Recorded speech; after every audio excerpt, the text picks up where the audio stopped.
This is Nan McKay. If you've ever thought about moving to one of those mini senior communities, usually on a golf course, here's a peek at that life.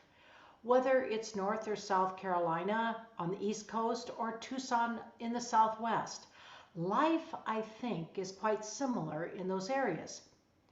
When we first encountered the desert, we lived in San Diego. We had friends who'd moved to Dove Mountain outside of Tucson. And we visited them often because it was only a 6-hour drive between San Diego and Tucson, and we really had a whole lot of fun with them. We had so much fun when a house across the street came up for sale, we bought it as a second home. The 55 plus community was the Highlands at Dove Mountain.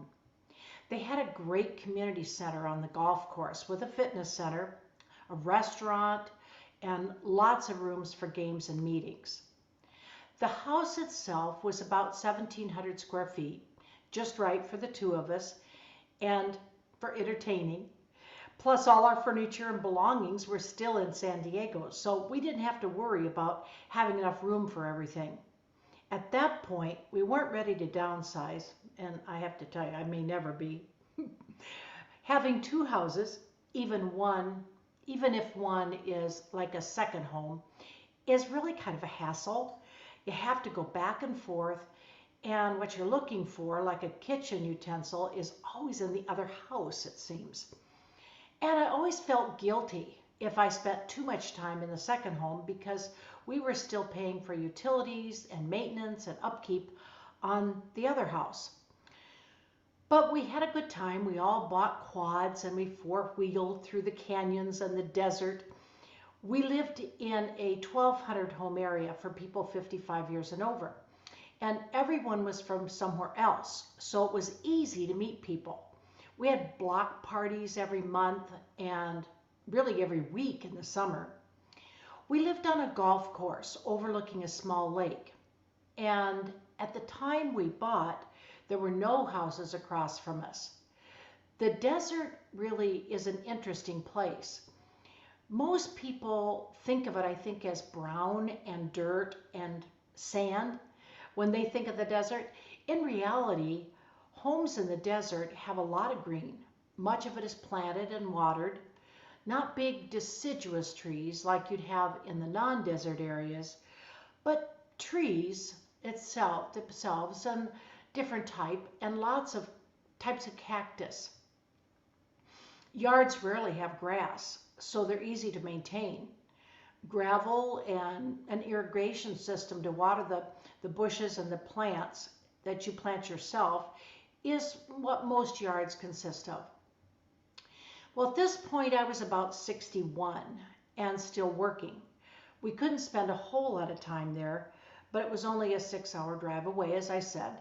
So we could come for long weekends when I wasn't traveling or in the office, or I ended up sometimes flying in and out of there when I had to go do a training session. Most people there had golf carts, and everybody went back and forth to the clubhouse in the carts.